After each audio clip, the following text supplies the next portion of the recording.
Gorman in the morning, Minnesota's 92 KQRS. Good Wednesday morning. It is December the 10th. Everybody okay out there? Did we all make it in all right today? And when I say did we all make it in, I mean just simply, Ryder, did we make it in? Dude, the mounds in the parking lot are already so freaking high, like 12 feet high. There's like 3 of them just from clearing our lot here at the station. I don't know where the crap we're going to put all this snow the rest of the winter. Man, I can't wait to get back to see it, and then I can't wait to leave again. So, yeah, what a week this is. I'm still in Chicago. We got rain down here today. It's actually above freezing. Really? I've got a treacherous. That's a whole nother disaster. I got a treacherous drive to O'Hare in a few hours later this morning, and then hopefully get in one piece and have a good day. Fletcher's still on the IR today, so me and Ryder along with you for the morning.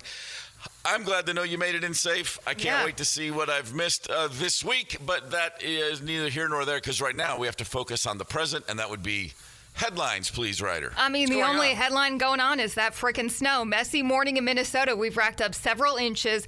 Cambridge currently in first place right now with 6.9 inches as of 1 a.m. We got 5 in Eau Claire, 5 in Golden Valley, 3.5 at the airport. Burnsville, Chanhassen just at 3. Many schools have delayed starts this morning. On my drive-in, like the side streets are still kind of messy. They haven't gotten the plows to those yet, but all of the main roads and the interstates are pretty good. I saw at least 4 or 5 dudes in high-vis gear just clearing snow already this morning, so they are at it. Nice. California egg distributors recalling 1,500 cartons of eggs because of possible salmonella contamination linked to faulty processing equipment. The recall affects Veg Farms' 12-count cartons and 30-count flats with sell-by dates of December 22nd. This sucker's nowhere near us. I just want to remind everybody that eggs are super, super gross. I was gonna ask if all you're I got. Okay. Yeah. This is the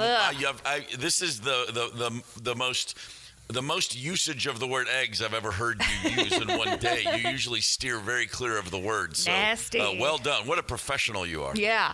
Paramount has issued a hostile bid for Warner Brothers Discovery, offering shareholders $30 a share or a value of $108.4 billion with a B dollars. This is the same offer Paramount made before Netflix bid of $27.75 per share or $82.7 billion. This is just too much money for my brain to comprehend. Hold on.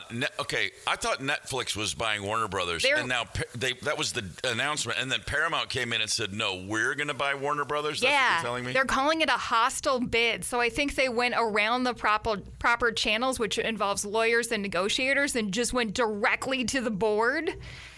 Okay, so there is going to be a series on this for sure. Well, I watched Succession, so I know how this works. Okay, I think it's called a bear hug.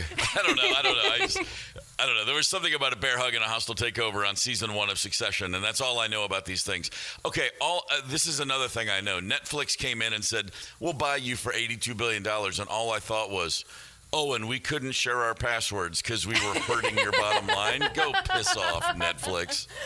Oh, man. And hey, Minnesota's just in time. Minnesota's Name a Snowplow competition is taking your punny names now through December 19th. Rules are each person can only submit one name. It's limited to 30 characters, and the name cannot include anything vulgar or inappropriate, which kind of puts us out for the count. Yeah, pretty much. Last year's winners included We're Off to See the Blizzard, Don't Ya Snow, and Notorious B.I.G.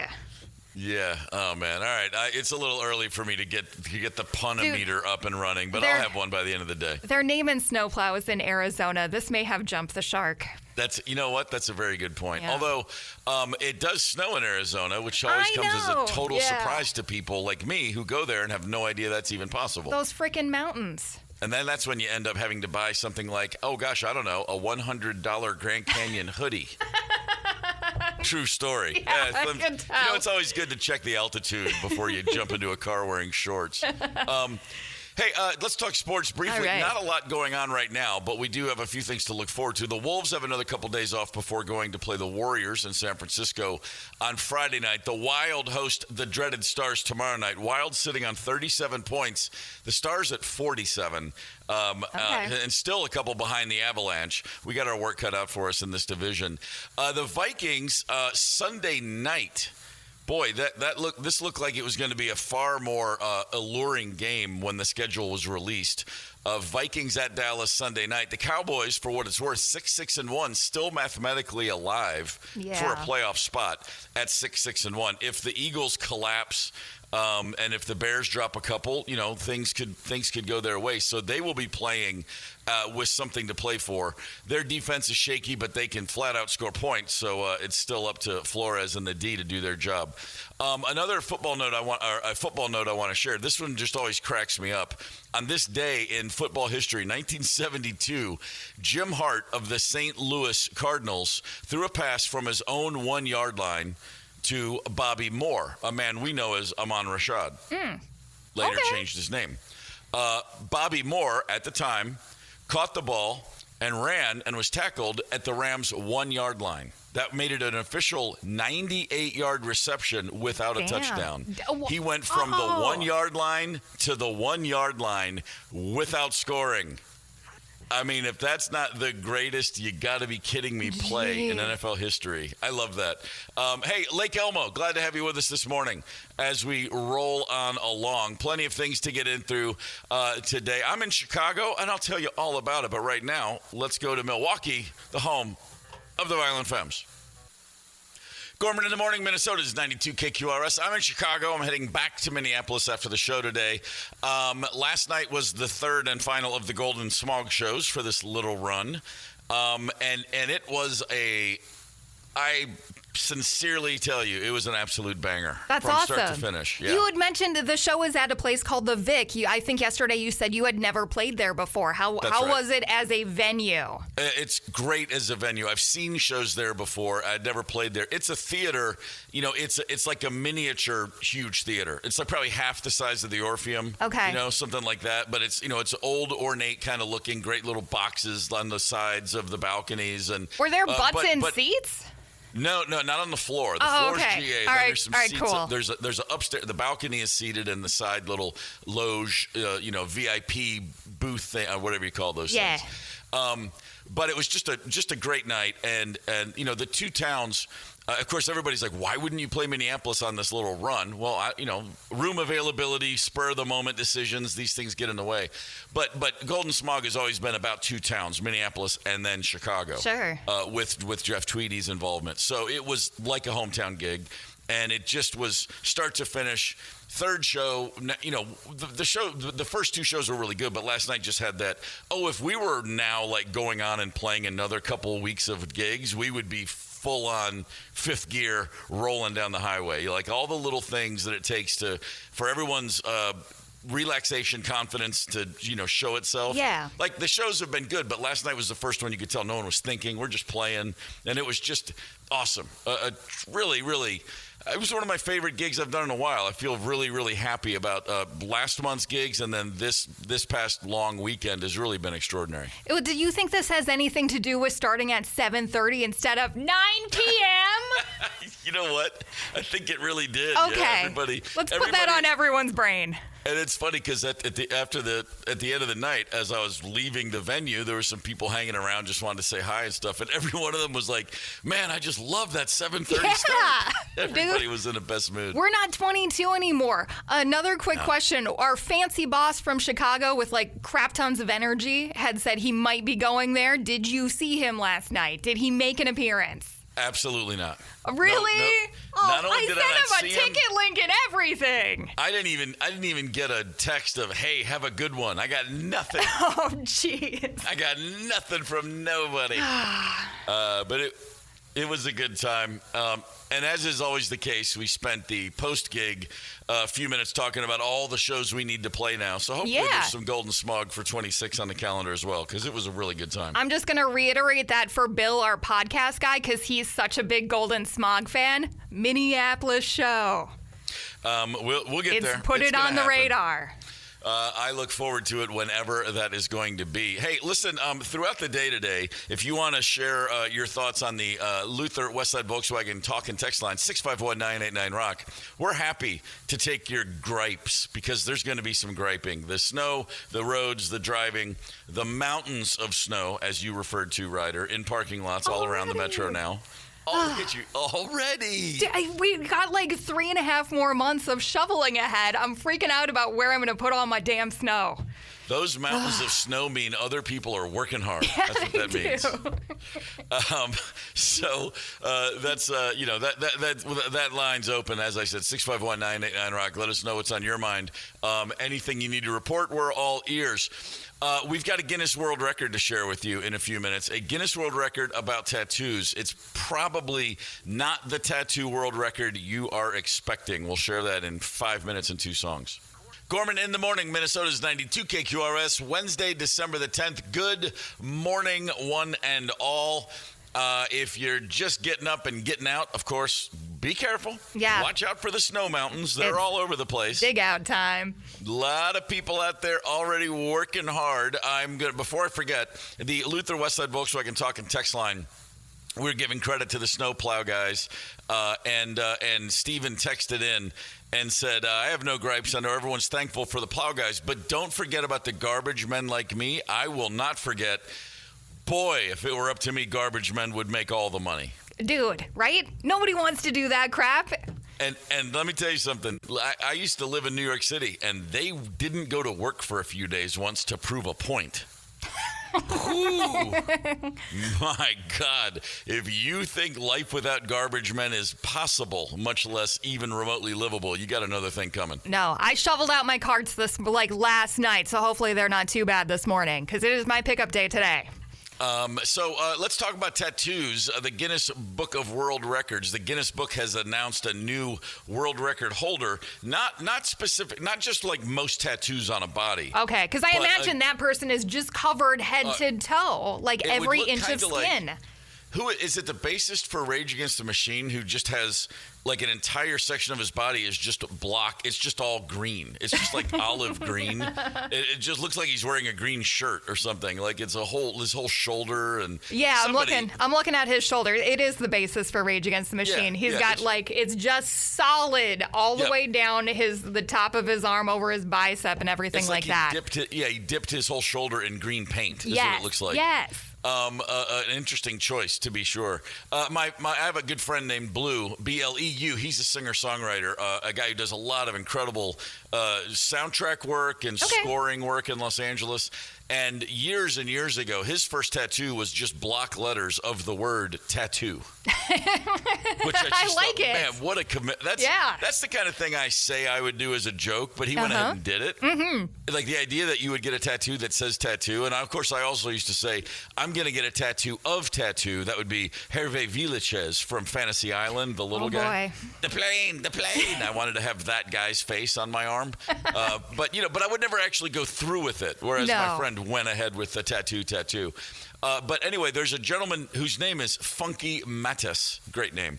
An American. And he has now got the world record for the most signature tattoos on a male body. Okay. Meaning he has had people from all walks of life for years.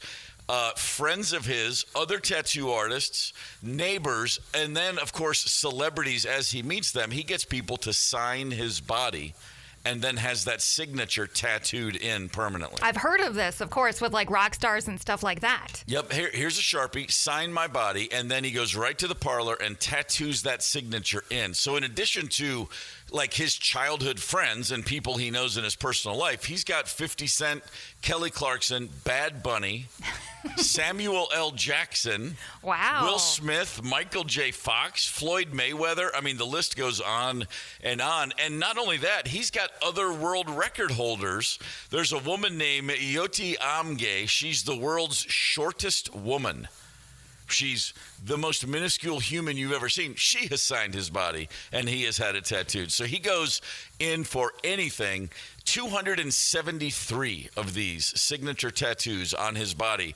He's 38 years old, and he's not planning to slow down anytime soon. He must have some kind of like spreadsheet detailing who everyone is. How do you remember that this is the world's smallest woman or whatever the record was? Many times you'll see a charity event, and they have a bunch of musicians sign a guitar. Yeah. And I always think like you have to have you have to keep up with all those signatures. After a while, it just turns into tons of scribbling lines. And what is it? What is the word I'm looking for? It's like a map, but it shows you all the things on it. The page. You have to have a map of that legend. Guitar. Yeah. But thank you. Dude, you need a legend to show you what's what on there. This guy's body is like that. We got a giant wall of guitars at the studio, and I talk about with other people that work here, can anybody name who all these freaking bands are? Because we do not have them labeled. That was a huge mistake. I think there's maybe one guy in the building who can do it.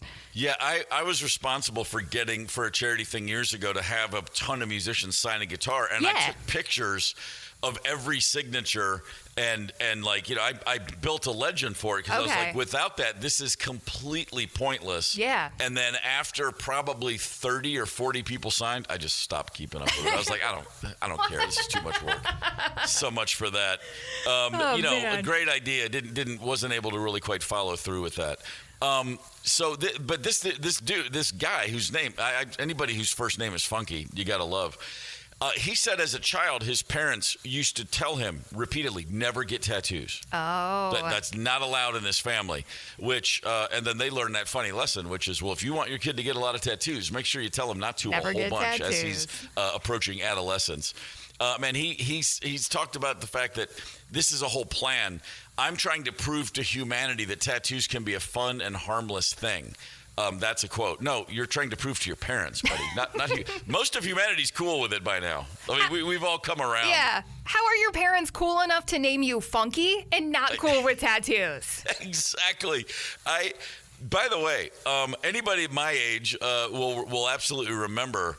Ryder, you grew up with bands all having tattoos. There was a time when that wasn't how it looked. There was a group called Rose Tattoo. Are you familiar with this band? I am not, no. Enlighten me. They were the first metal hard rock band where everybody in the band had tattoos. This predates Guns N' Roses and a lot of the Sunset Strip scene. Okay. Before the Crew. Oh. I remember looking at a photo of a band and when I was a kid, tattoos were what sailors had. Sure. Literally, that was it. If I saw somebody when I was in high school with a tattoo, it was like, whoa. Mm-hmm. And then within 10 years, it went from that to just everybody was a tattoo. Everyone has a tattoo. I'm one of the.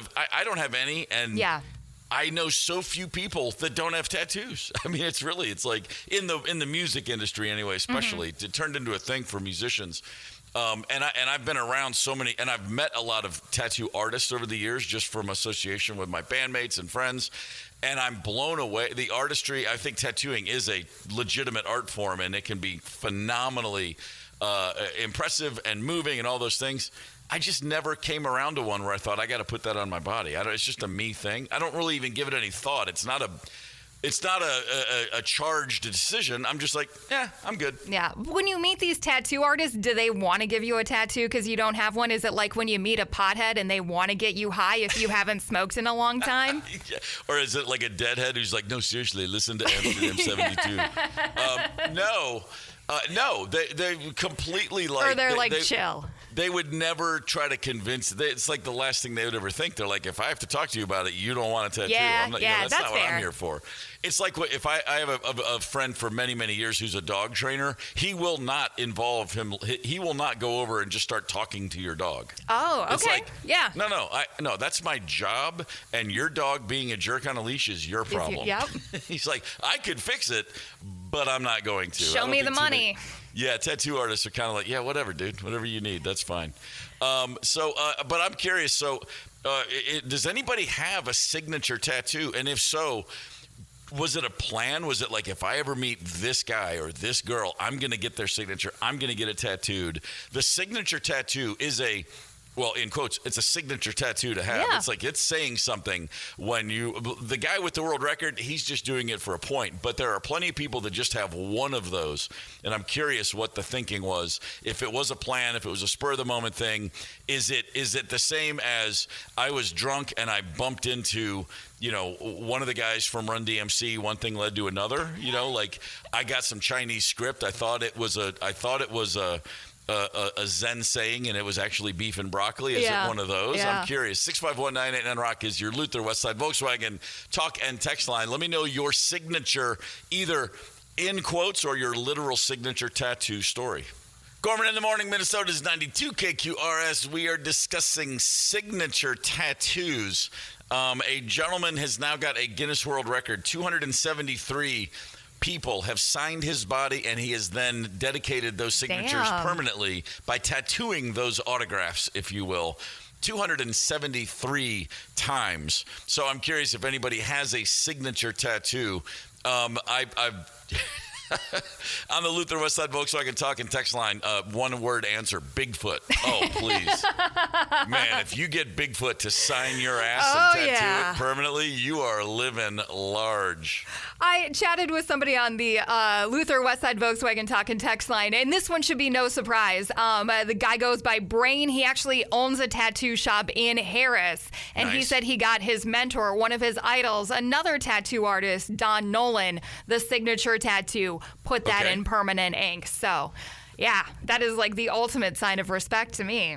Well, that's I would say so. Yeah, it is. The tattoo community being as I mentioned earlier, I've met tattoo artists, and there are some that are like legendary guys. Yes, and in the 90s on the road, the Black Crowes bassist Johnny Colt was the tattoo guy for the band initially. Several of the other guys ultimately started getting some, but Johnny was out of the gate going hardcore. Getting tattoos?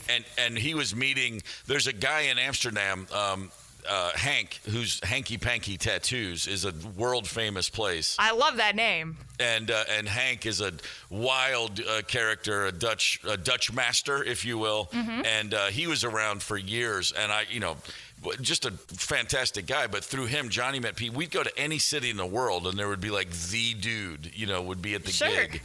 And I've watched people get tattoos in tiny little dressing rooms, on the bus, hotel rooms, wherever.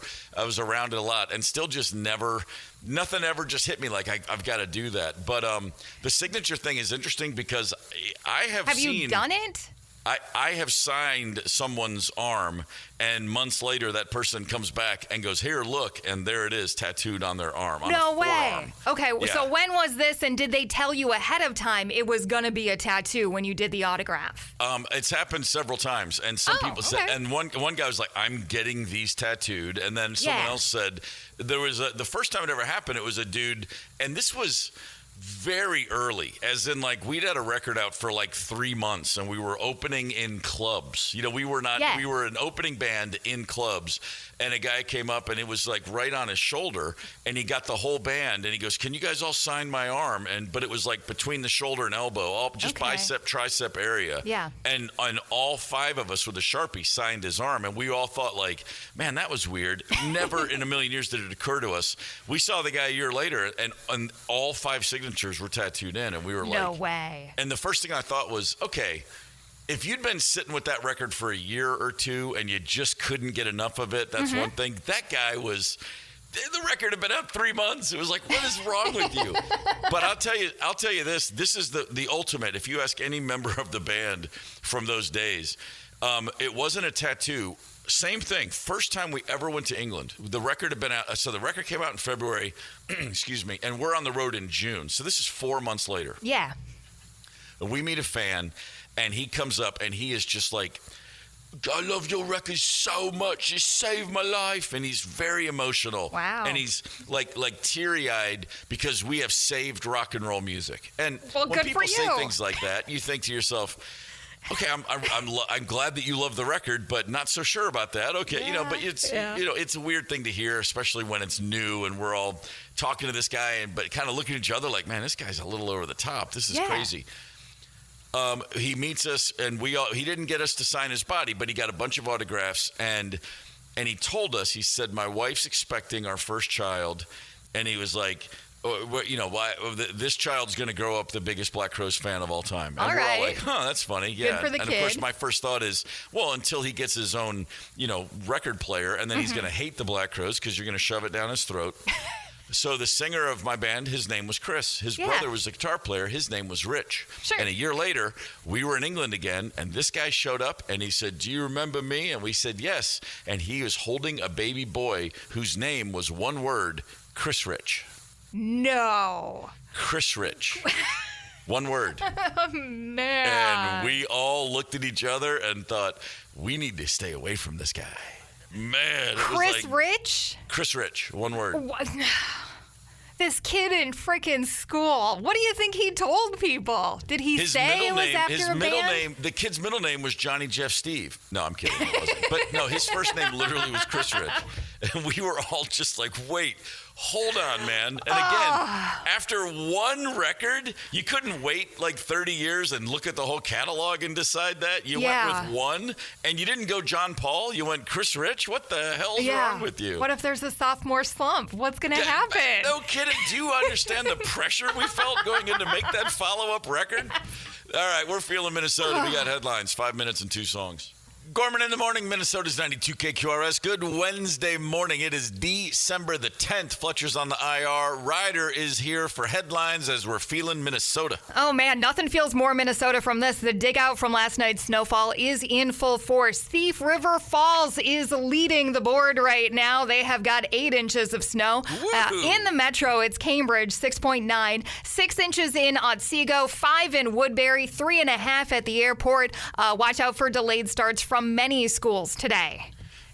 Slow down and drive safe. No kidding. Australia just became the first country in the world to ban social media nationwide for anyone under the age of 16. Under the law, the 10 major platforms, which include TikTok, Instagram, YouTube, Facebook, and a whole lot more, must block access for minors or face fines of up to $33 million. Thumbs up or down on this? 1 billion% up. Really? Absolutely.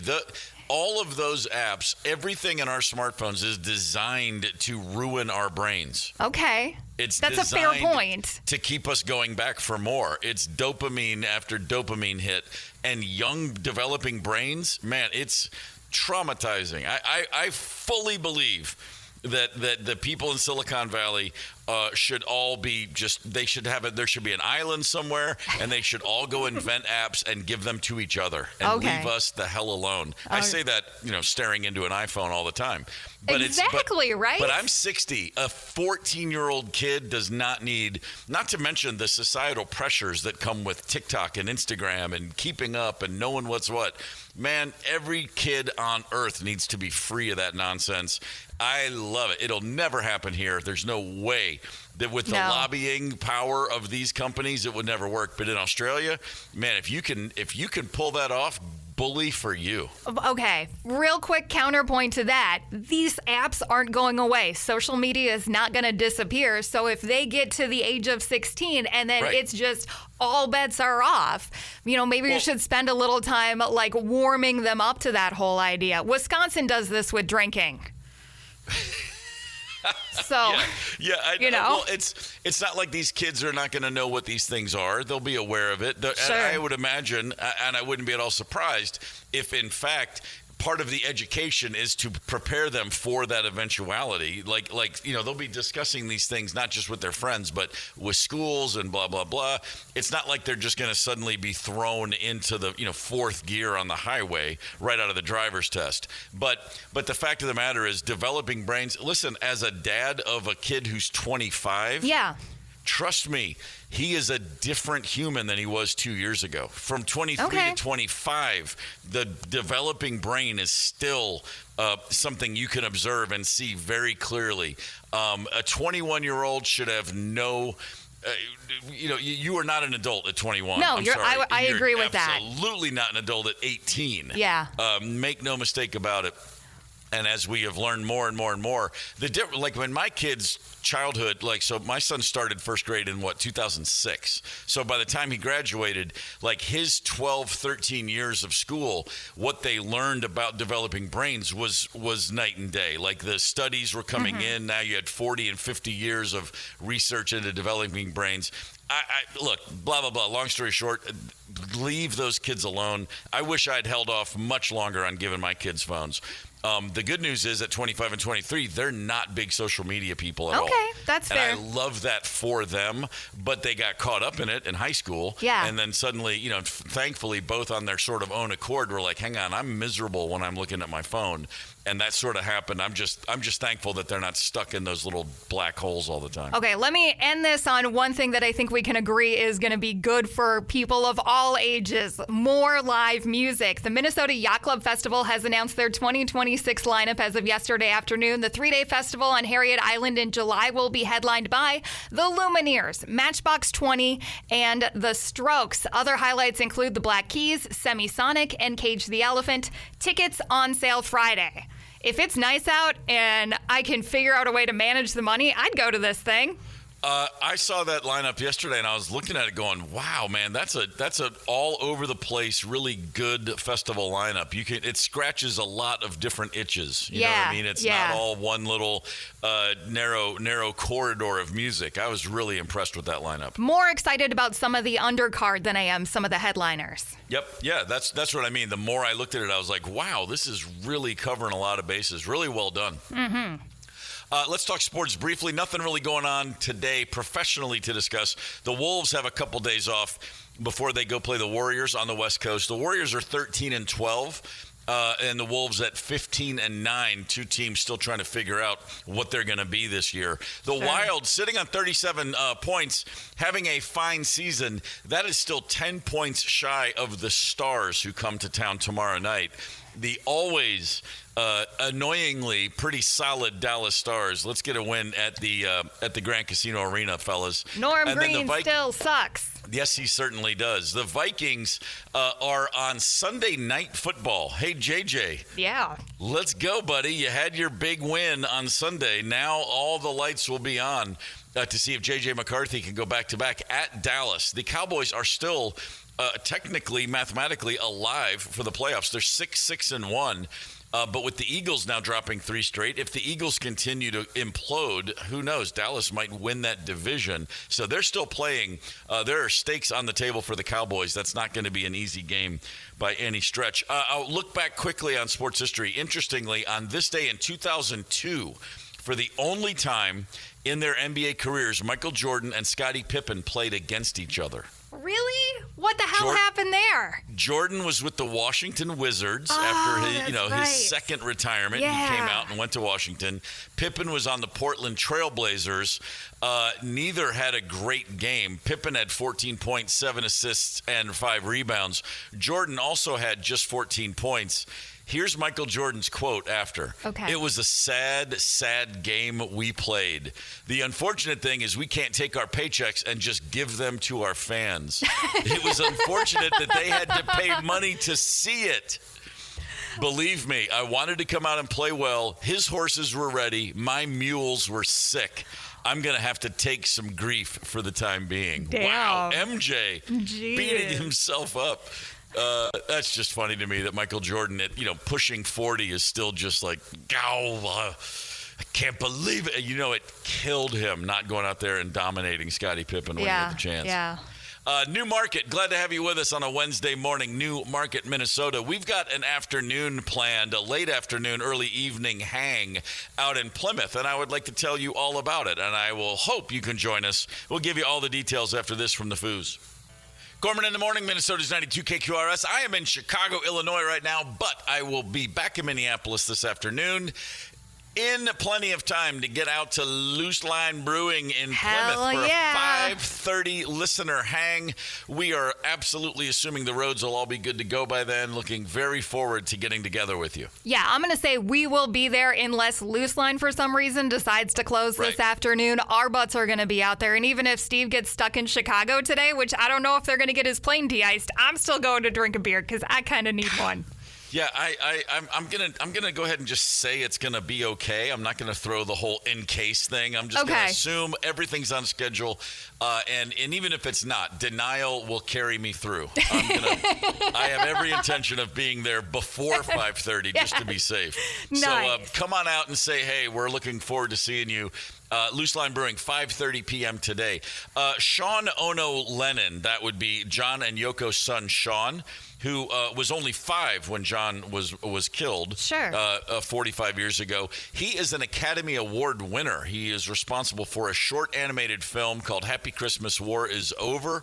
Won an Academy Award last year. It's a short film inspired by John and Yoko. And we're going to be discussing with Sean Ono Lennon that film and basically the state of the world. Sean Ono Lennon going to be with us on the show in about 5 minutes and 2 songs. Very happy to say Sean Lennon is joining us. Sean, it is a real pleasure to talk with you. Thanks for taking the time. Yeah, man. Good to be here. Let's talk about War is Over. I'm sorry. I should have said Academy Award winner, Sean Lennon. Yes. Probably of all the things you may have thought about doing in life, was an Academy Award ever even in the back of your mind? Never. I was always picked last for like the basketball team too. Like I never expected to to be up on stage winning an award. It was really wild. But I guess dreams can come true, I guess. When we had the film finished, we definitely had a feeling that we had something special. So right. I did start to suspect that there was going to be some success around the film because it really felt emotional. Whenever we showed it to anyone, they seemed to be very moved by it. So I started suspecting that there was something good in there. Sure. The film we're discussing, War is Over, inspired by the music of your parents, John and Yoko.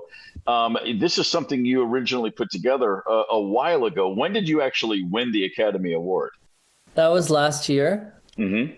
Funnily enough, like when we won the Academy Award, I just remember going home afterwards and thinking, well, that's going to be really fun to put out on a streaming service. I bet they're all going to be lining up to stream it. And that actually turned out to be quite a difficult process. In fact, everything around the creative process of making the film was really easy and inspired and flowed really well. And we had incredible collaborators like Peter Jackson and Thomas Newman. Right. But when it came to putting a short film, an 11-minute animated film, to putting it out, it actually was pretty difficult. And I think that has to do with just, well, I guess the film industry as it is right now, maybe there's not a lot of interest in that kind of thing. But also the 11-minute length is sort of an odd length. It doesn't perfectly fit into formats. So I didn't realize until after the Oscars that we had a lot of work ahead of us. But I'm really happy that it wound up being on YouTube because they've been really supportive of us. And it seems like the timing was right leading up to Christmas and New Year's. So in a way, I think everything sort of aligned and came together in the perfect way. War is Over is available, as Sean just said, on the John Lennon YouTube channel. They are raising donations to help War Child, a great organization. It's a beautiful film. I was able to take a look at it, and it's also, I couldn't help but think about, it's so sad that this film is necessary. It's so sad that this film is still so of the moment. We're talking about a song that was written over 50 years ago with a real dream and a message of positivity. And it's a song that has been embraced radically and passionately by every generation since. And yet here we are still looking around the planet at war and at people frustrated by our inability to move past it. It's really tragic, in fact. I always think about that interview with my dad. He's sitting next to my mom outside of Tittenhurst, that period when they were sort of filming themselves every day. And he's so optimistic. He says, the 60s was just like waking up in the morning. And now I feel like it's just beginning or something. And, we're just, things are just getting started. And it feels like he's sort of riding on the wave of the magic of the Summer of Love and the 60s revolution and all that stuff that was happening. Really felt like the world was at least putting violence behind it, or potentially was going to. And it is really tragic to see that I guess we haven't really progressed as much as we thought we had. And I'm actually very surprised by it. I remember in the 90s, when I was a kid in New York, there was that book that was released called The End of History, which was this kind of thesis from this Japanese-American historian who said, yeah, well, now democracy's just going to kind of spread around the world, and we're not going to have war anymore, and it's going to be a global free market. And, essentially this is the end of history because there will be no more conflicts between states once everyone becomes a kind of mixed market economy or whatever. And I remember that, it was I think it was a New York Times bestseller. Everyone sort of bought into that idea. Right. And it really didn't turn out to be the case. For sure, the message of John and Yoko, the message of peace and love, the message of Gandhi and Martin Luther King, those messages are sadly as relevant and meaningful and important as they've ever been. But there is something tragic about it. And I think most people I know feel it. There's like a kind of sadness about how much conflict there is in the world and also between people within countries. We sort of feel more and more separated from our fellow men, despite being more and more connected to each other through technology. It's somehow inversely proportional to how connected we are as human beings. Sure. There's always bad actors. The message of the 60s you were talking about, the lessons of the 60s for subsequent generations, there was a lot of the people have the power, right? Power to the people. But a smaller percentage are wait, how do I manipulate that? How do I turn that? It's never a majority, but it's just a minority of people that look at any situation and think exploit, mismanage, misrepresent, move it over here. As long as people are looking for their own gain, you're going to have this sort of thing. And we've all been called naive. We've all been, I look at, you may say I'm a dreamer. I mean, your dad said all these things, wrote all these things, shared all these thoughts I'm expressing. But at the same time, I will never say it's naive to think that music can be something that will always bridge those gaps. I mean, at the worst of times, music saves lives. It might not fix societies, but it certainly saves humanity. I agree. I mean, I think music, the reason we talk about music as being the universal language, a lot of it has to do with the fact that we are all brothers and sisters. We all come from the same evolutionary background. We were all fish and amphibians crawling, up out of the water, and we all came migrated out of Africa, 300,000 years ago or whatever. And so we really are a brotherhood, and we're a family. We're a global family of a species called human beings. And I think we forget that, but music is a beautiful reminder that we're all connected through love of music, but also, we're all connected through being fathers and mothers and sisters and brothers and sons and daughters. I mean, there's so much that connects humanity. There's so much more that connects us than separates us. And it is really tragic that, my mother always said there's the war industry and the peace industry. Those industries are kind of competing for primacy, on the planet. And I think in the 60s, the peace industry was really having a great bull run, as it were. Right. And I think it has been a bit diffused right now because I think the negative people in the world, or those power-hungry people, as you call it, or the war industry, as my mother would call it, they've managed to sort of insidiously exploit media and technology and the internet to sort of have us fight amongst ourselves. And I think we get distracted from what's really happening, which is we're being zombified so that the military-industrial complex can kind of continue their nefarious plans, man. Well, I do think that we are evolving as a species, actually, in another sense. I think the average person is a lot more educated in terms of what's happening in the world. There's more information available to us now than there's ever been. So I do try to remain optimistic. I don't feel like optimism or pessimism is an identity. Some people say, I'm a pessimist, I'm an optimist. Right. I don't think of it that way. I think of it as more of a choice of how you choose to live your life.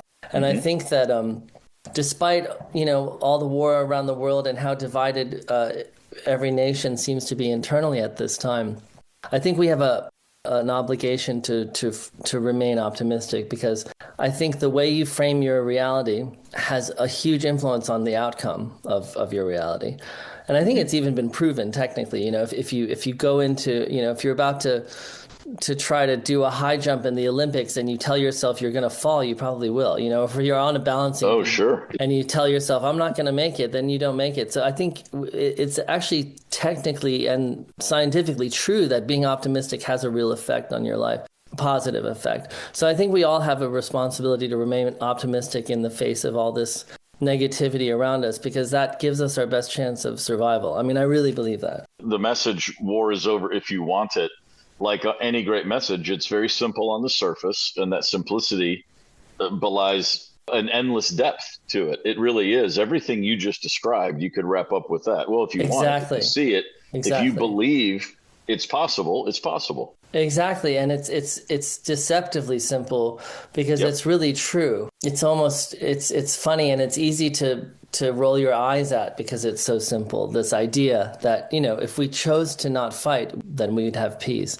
I mean, it's a fact, but it's so simple that it's easy to kind of be cynical about. But that is what I'm getting at. I mean, I think the message of war is over if you want it is at the heart of this idea that we are the architects of our future and our reality. You know, we collectively create the state of the world. And I think that sometimes we feel powerless and we don't want to take responsibility for our part in where we're at. But I think it is a really profound idea that if we all took responsibility for it and chose to be positive and work for the peace industry and not support, you know, the war industry, I think the world would be a much better place. Obviously, that seems very naive to say, but I think it's really true. So, you know, it is what it is. Well, I mean, the messages that have endured for millennia are always the simplest messages, you know, positive and negative, good and bad. You know, there's depth to simplicity. Just because it's simple on the surface certainly doesn't mean there's not something more there. And I would point to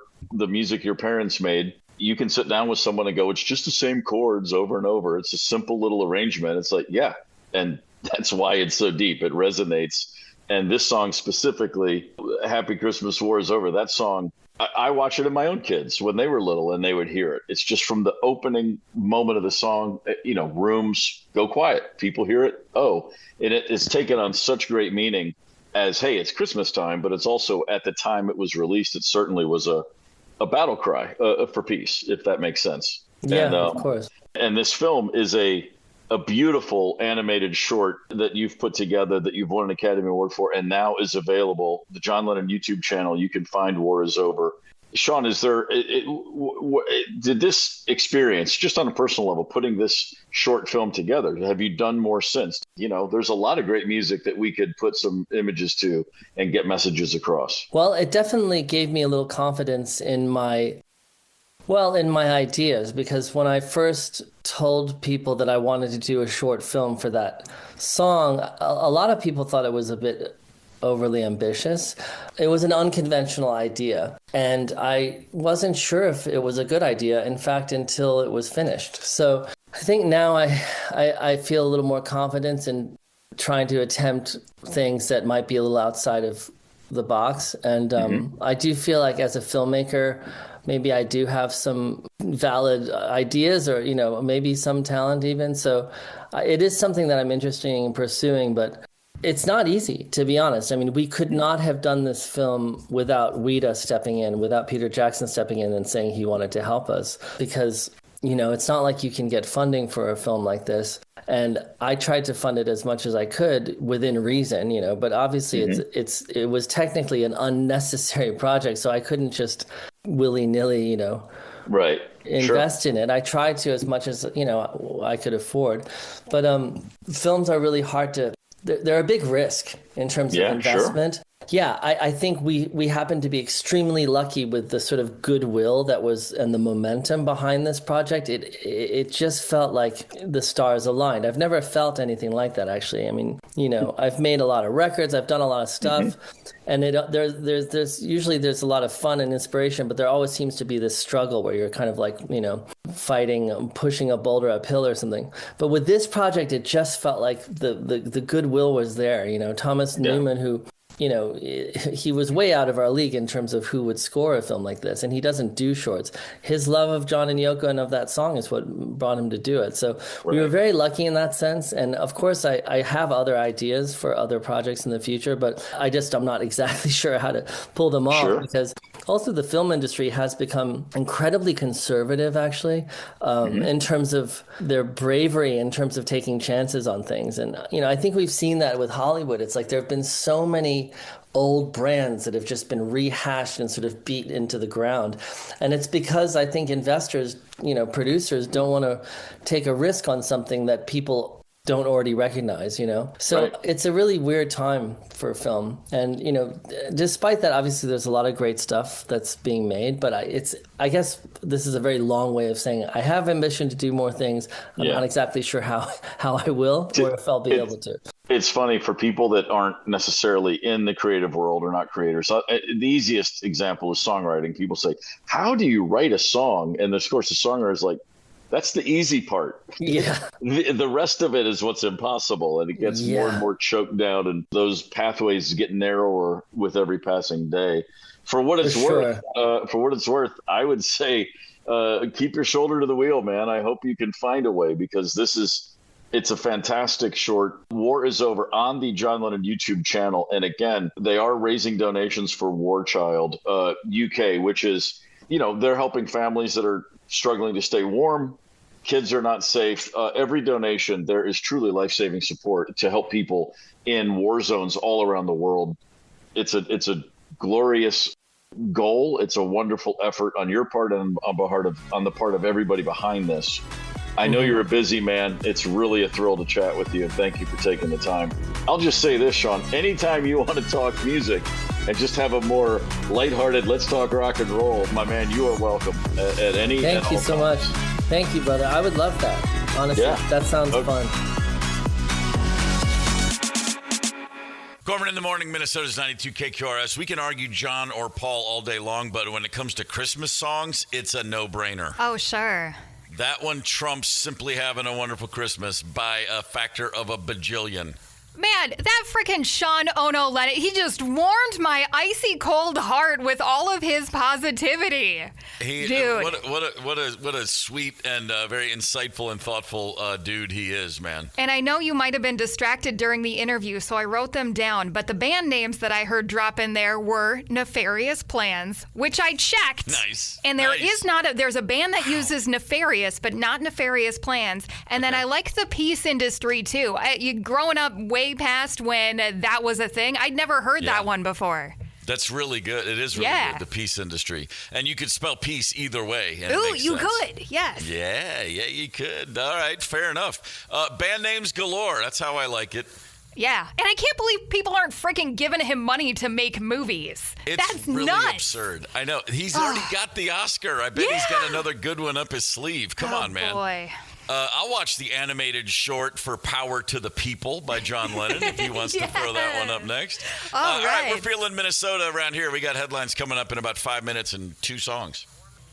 Gorman in the morning, Minnesota's 92 KQRS. Good Wednesday morning. It is December the 10th. I am along with a Ryder for the ride today. Paul Fletcher's on the IR. I'm feeling Minnesota, Ryder, so please, some headlines. I mean, the biggest one is those snowflakes that are flying out there. The dig out from last night's snow is in full force. Thief River Falls is leading the board right now with 8 inches of snow. Nice. In the metro, it's 6.9 inches in Cambridge, 6 in Otsego, 5 inches in Woodbury, 3.5 at the airport. Check online if you haven't already. Lots of delayed starts for schools. Good to know. Yeah. Paramount has issued a hostile bid for Warner Brothers Discovery, offering shareholders $30 a share or a value of $108.4 billion with a B dollars. This is the same offer Paramount made before Netflix's bid of $27.75 per share or $82.7 billion. I saw the Netflix documentary they did on how they tried to sell their whole company to Blockbuster, and Blockbuster said no thanks. So I'm really looking forward to this documentary too. It was good. Man, these numbers are just so huge, and underneath all of it is just more and more consolidation for single company. You know, it's like how many record labels are there in the world, but they're all controlled by 3 companies at the end of the day, and it's turning into that. It's like Netflix and Warner Brothers over now. You know, that's HBO. That's a million different properties, and now Paramount's coming in and going, no, we're gonna Yellowstone over to Netflix. So you just start thinking of all the streams that get crossed up. And at the end of the day, they don't want us sharing our passwords. Screw you. You got $100 billion to go buy out. Don't tell me I can't I can't share my passwords with my kids. Get out of here. Yeah. Snowplow pun names make really great passwords. Minnesota's Name a Snowplow competition is taking your punny names now through December 19th. Rules are each person can only submit one name, limited to 30 characters, and the name cannot include anything vulgar or inappropriate. Last year's winners include We're Off to See the Blizzard, Don't Ya Snow, and Snotorious, B.I.G. I know we've submitted Alice Scooper in the past. I think there's been actually a Blizzard of Oz. I know we don't use them a whole lot here, but I do like Alice in Snow Chains. Alice in Snow Chains is good. I was thinking Plow Owl Plow is pretty good. Oh, I like that one too. Yeah, see? You know, as long as throw it in there. Why not? Whew. Yes, as long as Ariana Grande smells like salt. Plowiana Grande. By the way, still waiting for her to share that song on her Instagram feed with 380 million followers. She hasn't gotten around to it yet, and I'm starting to feel a little snubbed. Yes. But how does Mike Mills feel? He's just thrilled to get up and know that he's Mike Mills every day. I bet he is. And why wouldn't he be? Yeah. Singing like that? Come on. Let's discuss some sports right now. A couple of slow days for all of our favorite teams. The Wolves are back at it Friday night. The Wild tomorrow night have the Dallas Norm Green Still Sucks Stars coming to town. 10 points separate these teams. The Stars are for real legit, as per usual. But the Wild, after that incredible November, are right in the hunt. The Vikings go to Dallas for Sunday night football game. Sunday night football, no matter what the matchup is, that's a lot of eyeballs. So J.J. McCarthy has a chance to show everyone that, no, he is starting to figure it all out. That will be the game that everyone's talking about first and foremost on Monday, because not only is it J.J. McCarthy, but it's the Dallas Cowboys at 6-1, who are still somehow in the playoff hunt. I mean, they're currently sitting at 10th in the NFC, but it could change very rapidly. We all know the last 4 weeks of the NFL season every year are completely helter-skelter, and teams go up and teams go down. And right now it looks like the Eagles are imploding, so who knows? The Vikings may be facing a team that's about to win the NFC East. We'll find out. The freaking Bears, I think, went from first to freaking seventh with that loss to Green Bay. That's insane. It really is insane. And by the way, I'm in Chicago still. I was here with Golden Smog. We played last night. Bears talk all around everywhere the last couple of days in town. Oh, I mean, this is a team that is a city that is so starved. Unlike the Vikings fan base, Bears fans, quarterbacks and Bears don't go together. No. Like their greatest quarterback ever is Jim McMahon, who was good, but he's not like top shelf elite. They've just never gotten a quarterback right here ever. It's really weird. And and anybody else, it will tell you, like, if they ever get an all-pro quarterback in Chicago, if they ever have a guy that leads them for a decade and who has them in contention, that guy will be bigger than Michael Jordan was here. Statues everywhere. I mean, if the Bears had a multiple Super Bowl winning quarterback, there would be. They would rename City Hall for him. So that final play of the game against the Packers, that Caleb interception, I mean, people are walking around as if he insulted their mothers. It's really – I've been meaning to mention that. Like, man, they are – feeling it up here, down here, I should say. If you see Ben Johnson, punch him in the face for me, please. I'd be happy to. Thank you. More than happy to. Anyway, all that to say, Sunday night, looking forward to that game. A little history that involves a former Viking, Ahmad Rashad. Back in the days when he was known as Bobby Moore as a rookie, 1972, he was playing for the St. Louis Cardinals. Okay. His quarterback, Jim Hart, threw him a ball from his own 1-yard line. Bobby Moore, Ahmad Rashad, caught that ball and ran real fast, real far, and was tackled on the other 1-yard line. A 98-yard pass completion without a touchdown. That is the longest pass play to not score in NFL history, and that is 53 years ago now. I think the kids call that edging. Wow. I think they do. Yeah. That's exactly. You know what? Let's just go home. We're done. We are not getting close to that apex moment for the rest of this show. Schaefer, Minnesota. What's up, Schaefer? Mm-hmm. Come on. Look at you over there. Yeah. All covered in snow. Man, you nutty Schaefer. A little bit of music history to share with you in a couple of moments. But first, here's a little something from my former combo, the Black Crowes. Otis Redding's Hard to Handle. Gorman in the morning, Minnesota's 92 KQRS. December 10th is a day that always rings out and resonates right off the calendar. It was on this day in 1967 that Otis Redding and all but one of the members of his backing touring band were killed in a plane crash on their way to Madison, Wisconsin. Otis, So for crazy. my money, the greatest soul singer of them all. A guy that my former band, the Black Crowes, when we were getting ready to make our first album, an Otis Redding box set had been released at a time when box sets were still kind of new and amazing. Okay. The concept of, oh my God, all of their music in one place. And we were obsessively listening to all of Otis's stuff. We decided to do that song you just heard, Hard to Handle. Not a huge hit for Otis back in the day, but it's certainly one of his more enduring songs, at least in the rock world. The Grateful Dead have played that song. Countless artists have done Hard to Handle before and since the Black Crowes. But it was this day, 1967, 3 days after Otis had recorded a whole different type of song for him. A song that was very personal. He usually wrote, he did not write personal lyrics. He didn't think of his own life when he would write. He was just writing songs the way he thought people wanted to hear them. Okay. And the great Steve Cropper, his guitarist, who just passed away a few days ago himself, said, man, you should write about your journey. You're out here in San Francisco. You left your home in Georgia, blah, blah, blah. They put together the lyrics for what would become Sitting on the Dock of the Bay. And Otis had just recorded his vocals 3 days before this plane crash. After his death, Steve Cropper had to go in and put the whole song together, come up with a mix, and release it. It was Otis's only number one hit. Came after his death. But the music lives on, of course, forever.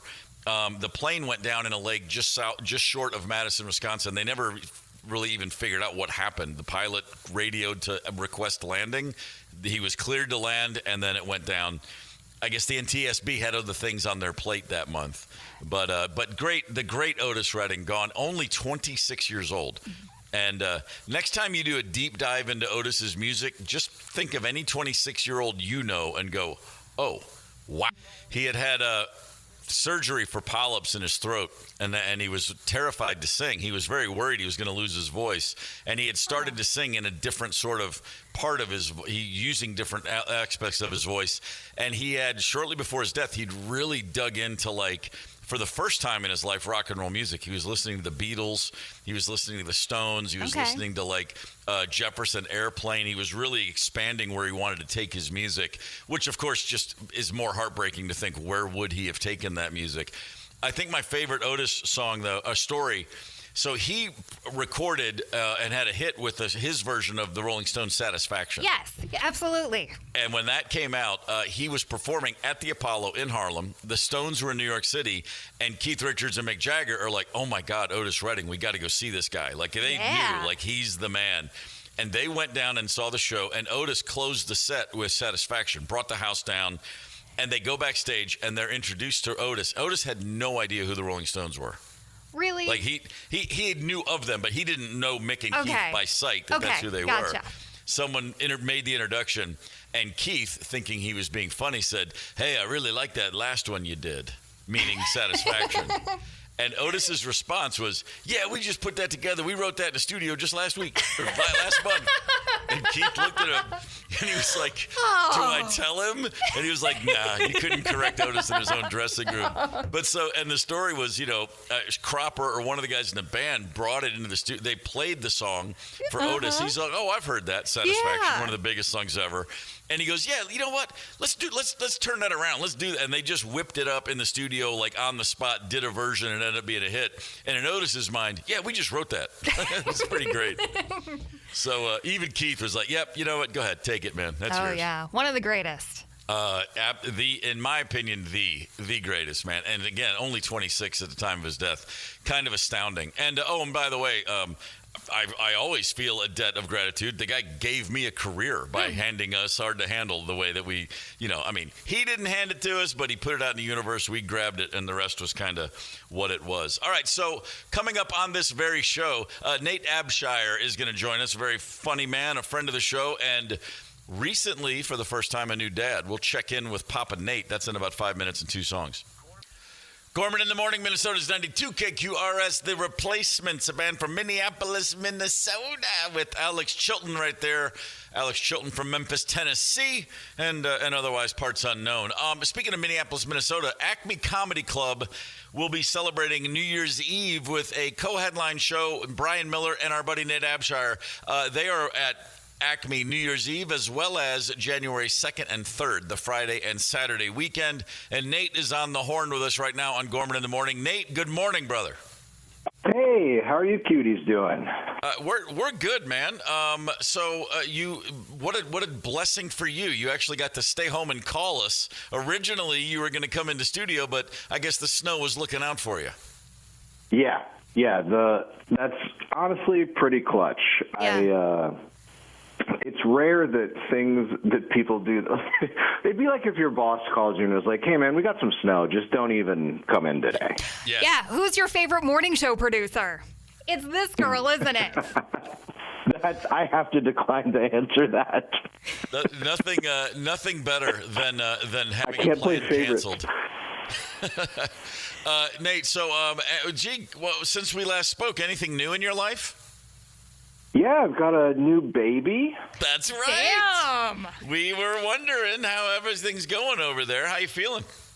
Yeah, I think last time we talked, my lady was pregnant, so That's a fact. It would have been a real bummer of a question if we didn't have a baby now. But we had it on good authority that this was not going to be a tricky subject. So no, she's doing great. She's just starting to smile and look at stuff. The baby or mom? Who's just starting to smile? We're all developing at our own pace. Yeah, good. No, the baby, she's beautiful and perfect. I feel bad for everyone because you see other people's babies, and sometimes you're like, not cute. Yeah. And so, but we got a perfect angel straight from heaven, and I just feel bad for all the people that had to take gremlins home. You know, my daughter's now 23, and she was an absolute cutie pie a few months in, but there's a baby photo of her where, as I took the picture and first saw it, as her dad, who loved her more than anything on the planet, I went, oh my God, she looks like Nikita Khrushchev. I think that newborns like always just look like old guys. Yeah, they do. She specifically had the Khrushchev, I could see her slamming a shoe at the United Nations on the desk in 1960. It was very unsettling. But this is great. So and obviously mom's happy too. So how old is this child as we speak? Child meaning the mom? No, the baby. The baby. The baby. The baby is 9 weeks, a little over 2 months. And sleeping well, happy? What's going on with that? What's that? How's the sleep? Sleep, it's that thing you close your eyes, you dream. Boy. Oh, he's there. Okay. Are we sleeping? We lost you for a sec. Are we sleeping yet? I think I'm cutting out a little bit. I sort of missed the question. I'm just asking about the sleep. Is the baby sleeping comfortably and happily? Sleep, yeah. She's doing actually really good. Mostly sleeping through the night. The other kids are struggling with that. But, if they just keep you on your toes. When one's doing great, the other's got lots of problems. Well, that's how that works. You can't have it all. You can't have it all at once, man. You can't have all the night's sleep at once. So I won't ask you for any of it, but as a comedian, everything you experience goes into that brain filter and eventually comes out on stage, I would imagine. Have you already got baby material developing? Yes, absolutely. One of the early ones I wrote was, my lady has 2 kids and then we have one together. Right. And, I feel really lucky because normally, as a guy, if you had 3 kids and they were all yours, people would be like, which one's your favorite? Yeah, right. It's an easy question for you. It's okay. Right. Nobody would expect you to hesitate when answering that one. People always give that one a really long pause. Yeah. They got to put themselves in your shoes and think, could I get away with that? Could I just say that my favorite is mine? Nate Abshire is with us on Gorman in the Morning at Acme Comedy Club, co-headlining with Brian Miller New Year's Eve, and then Friday, Saturday, January 2nd and 3rd. You can go to Acme Comedy Company. It's acmecomedy.com, I should say, and pick up some tickets. So what else has been going on? If there is anything else of note other than Brand New Baby, are you paying attention to football this season, or are you just not even able to take more things onto the radar? Yeah, honestly, I didn't even know football was in season. I mean, if I think about it, yeah, but I don't know. Have they played 400 games? 0? It's hard for me to say. You know what? It's probably a pretty great place to be, actually. Yeah. Everyone that calls me to give me any sort of news that everyone already knows is always shocked that I have no idea. Right. There's power in having no idea. You know that. It's like every day I say, one of these days I'm just going to throw my phone away, and then what's going to happen? Then I'm going to sleep well and I'll be happy, and people will go. I've gotten fresh insight into a few things from my dad though lately. Okay. Oh, please, I'm all ears. One is every time that he would sit down, he would fall asleep, and I understand that now. Oh yeah, you got to get those. You got to get those Z's wherever you can. We used to laugh because every time he would sit still for 5 seconds, he would just be asleep. And the other one was when we would go fishing, he would say, "You have to be quiet, or you'll scare the fish away." Yeah. I don't actually think that was about the fish. What? I have also been lied to. I don't know that you actually scared the fish away. I think old man Abshire just wanted some quiet. Yeah, that's what I was thinking. He was just like, if I can convince this kid to shut his mouth for an hour while we sit here with holding these poles, I'm going to win. Yeah. Strong. Yeah. Dad knowledge. That's that dad ones. wisdom. It's good. That's 2 very good ones. It's weird to start to everything you see in life after, you take on different perspectives. Like that, you look at your own dad, like the idea that you would just fall asleep at the drop of a hat, and now it probably makes a lot more sense. I mentioned this the other day. I loved watching The Sopranos when it was on in real time. 1999, it was my obsession, like everybody that was watching it, and I watched it through the entire run of the series. Well, during when COVID got locked down, my son wanted to watch it, so I rewatched the entire series with him. Now, all these years later, as the dad of a 20-year-old, and I found myself going, yeah, I see that from Tony's perspective now. Like, I was relating to Tony Soprano as a dad, and I was like, this is an unexpected turn of events. Yeah, everything, all your context and perspective changes once you're walking around thinking about somebody else the whole time.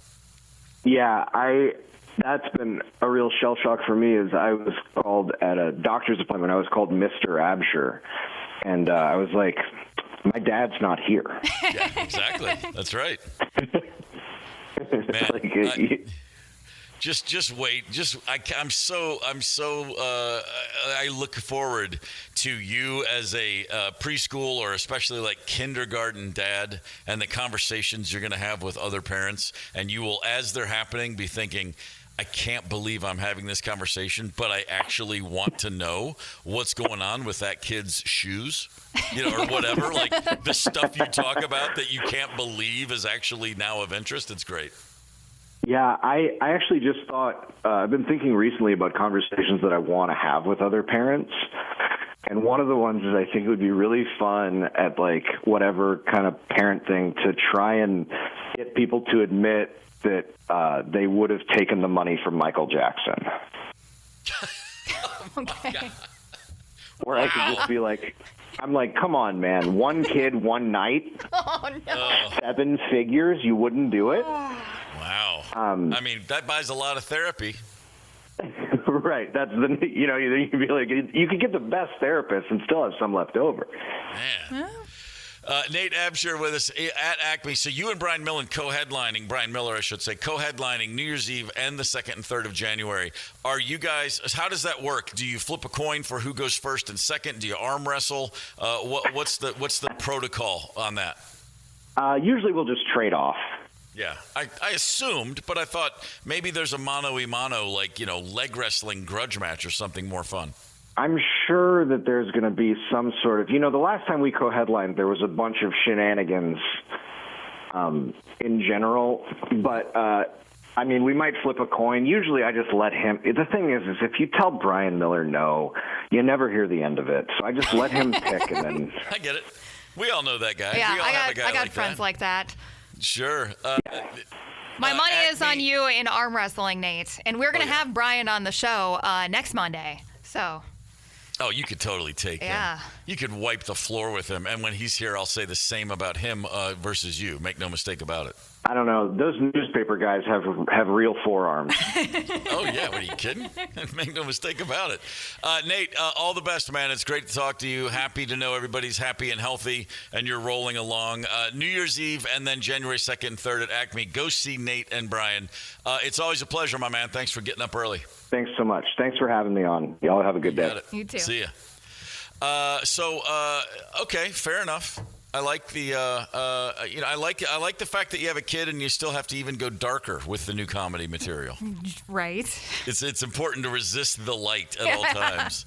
Like just because you feel unicorns and rainbows and glitter are falling out of your heart at all times doesn't mean your comedy has to reflect that. Yeah, that was definitely that was definitely a comment for people like me who don't have children and have permission to laugh at that.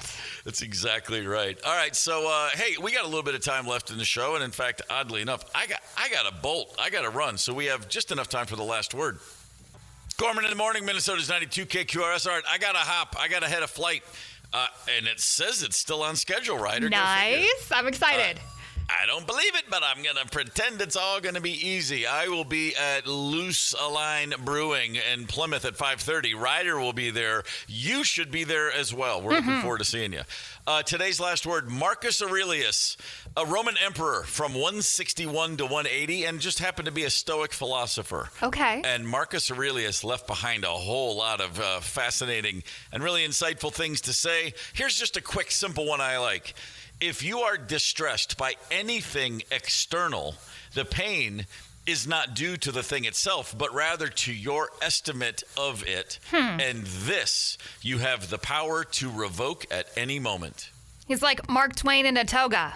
That's exactly what it's There like. we go. I like it. Always looking for Mark Twain in a toga. Tomorrow on this show, we're going to play Rank You Very Much, as it will be Thursday. And Sam Ekstrom will call in. We will discuss the Vikings with our Vikings insider ahead of the Sunday night game with the Cowboys. Loose line tonight, 5:30. Ryder, what have I forgotten? Nothing. Just that right now I'll be hanging out. Yeah, hanging out till Lisa takes over at 10. I can't wait to see you later on, dude. Man, I look forward to it as well. Loose line, 5:30. See you then.